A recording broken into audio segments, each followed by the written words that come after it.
Teknik sound. Kenapa menghitung tingkat kebisingan menjadi penting? Riset adalah tahapan penjajakan sebelum produksi. Selama riset, segalanya bisa diketahui, sehingga manakala syuting bisa diprediksikan cara penyiasatannya. Suara dalam film memegang peran sangat penting. Suara sekitar lingkungan karakter sangatlah penting. Atmosfer lingkungan sangat membantu penonton film untuk bisa masuk ke ruang hidup karakter. Tetapi, suara kebisingan sepanjang film yang terus-menerus akan mengganggu kerja teknis pada saat wawancara. Kualitas suara pada saat mewawancarai karakter sangatlah penting. Penonton perlu mendengarkan suara yang jernih dan berkualitas. Setiap kali melakukan riset, maka yang sangat dibutuhkan adalah bagaimana mencoba memetakan kondisi sesungguhnya. Kendala teknis memang acap kali muncul. Kendala ini jelas sebuah persoalan. Tetapi, sejauh kita dapat memetakan dan mencari solusi sebelum produksi syuting dilakukan, tentu akan memperlancar cara kerja kita.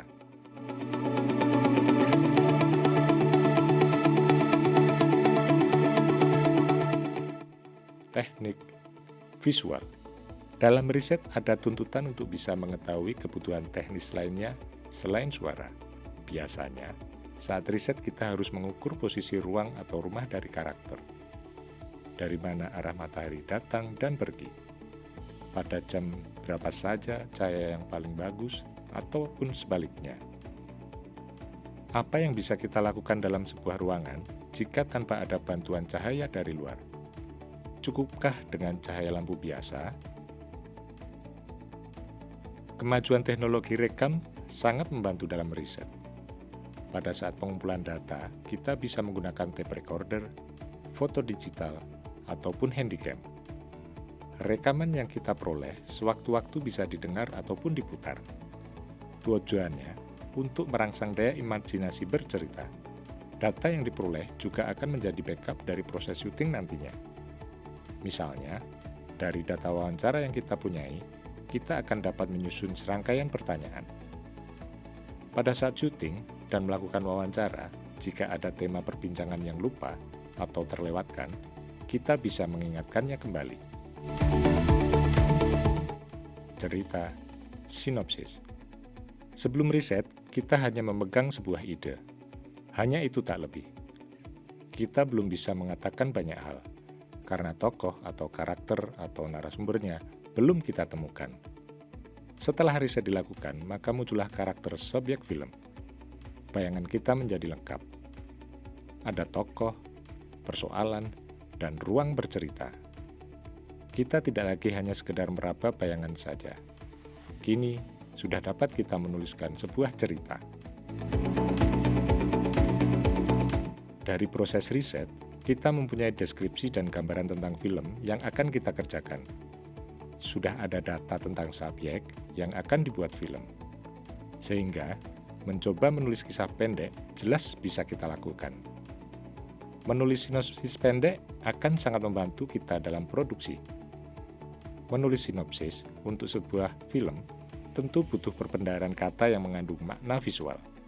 Artinya, ketika membaca sebuah kalimat, kita langsung bisa merangkai dan ada gambaran visualnya.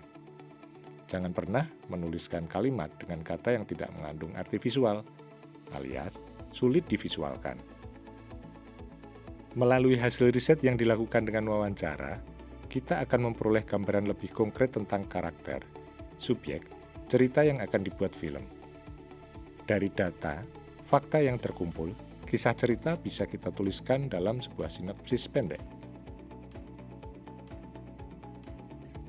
Penulisan sinopsis menjadi penting. Pembuat film mempunyai gambaran visual sebelum turun ke lapangan. Aspek lain, sinopsis akan menjadi sebuah medium untuk bisa menerjemahkan ide pembuat dokumenter, juga menjadi pesan film itu sendiri. Membuat film adalah kerja tim, sehingga kita bisa membagikan ide paling sederhana dalam bentuk sinopsis ini. Sinopsis adalah sebuah lembar yang berisikan cerita, dan ketika orang membacanya, sudah langsung terbayangkan bentuk visualnya. Sinopsis sangat membantu, terlebih bila ada kemampuan untuk menuliskannya dalam pilihan kata dan dengan mudah divisualkan. Menulis sinopsis film memang tidak bermain dengan kata imajiner yang tak bisa divisualkan. Semuanya harus visual, karena membuat film dokumenter adalah merekam hal yang nyata, fakta itu sendiri. Sinopsis tertulis dari hasil riset. Dengan demikian, bayangan visualnya sudah dapat kita perhitungkan.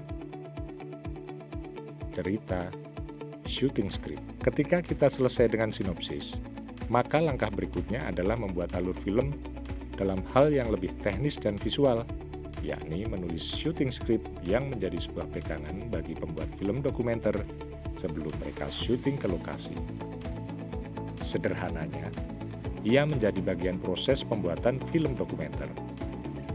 Ternyata, memproduksi film dokumenter membutuhkan shooting script, bukan hanya sekedar melakukan improvisasi di lapangan. Kenapa shooting script menjadi penting? Sekali lagi, membuat film dokumenter memang ditentukan dengan segenap keterbatasan. Keterbatasan waktu, juga dana adalah hal yang harus diperhatikan. Terlebih, jika memproduksi film itu dibatasi oleh deadline. Kapan harus selesai, atau demi kepentingan pihak pemilik dana. Cerita, alur cerita. Kita telah mempunyai sinopsis film. Sinopsis tentu belumlah mempunyai alur cerita untuk bisa diceritakan kepada penonton. Maka pembuat film dokumenter harus mencoba membuat alur cerita film. Alur cerita merupakan sebuah desain bagaimana pembuat film bisa menyampaikan pesannya dalam film. Alur sama halnya dengan logika tutur film. Bagaimana film itu diceritakan, diungkapkan secara tertulis terlebih dahulu sebelum melakukan syuting di lokasi. Ketika riset matang sudah dilakukan, maka rangkaian peristiwa dan fakta tentu akan mudah untuk dituliskannya. Alur film juga merupakan upaya konkret tertulis, bagaimana orang lain bisa mengetahui isi film yang ingin kita kerjakan dalam urutan tuturnya, dari awal film hingga akhir film. Jika kita berhadapan dengan pemilik uang yang mendanai film, maka kita harus memberikan deskripsi tertulis alur, urutan film itu sendiri. Film adalah sebuah tontonan. Kita ingin menyampaikan pesan kepada penonton. Tentunya, kita membutuhkan penonton. Prosesnya adalah mengkomunikasikan pesan. Bagaimana pesan itu disampaikan, maka dibutuhkan desain untuk bisa mengemasnya. Cara kemas yang menarik, dengan desain yang terukur dan struktur yang mudah dibaca, akan sangat membantu upaya untuk menyampaikan pesan menjadi lebih komunikatif. Menulis alur adalah upaya untuk mendesain tubuh film itu sendiri. Kerangka dari alur film ini harus dipikirkan terlebih dahulu. Dari titik inilah pembuat film akan bisa mengatur bagaimana alur itu disuguhkan, struktur dibangun, dan tangga konflik dimulai. Alur bahkan bisa pula menciptakan aliran kisah macam apa yang dikehendaki oleh si pembuatnya, sehingga bisa diterima oleh penonton pada akhirnya. Dalam alur cerita ada bagian awal, tengah, dan akhir.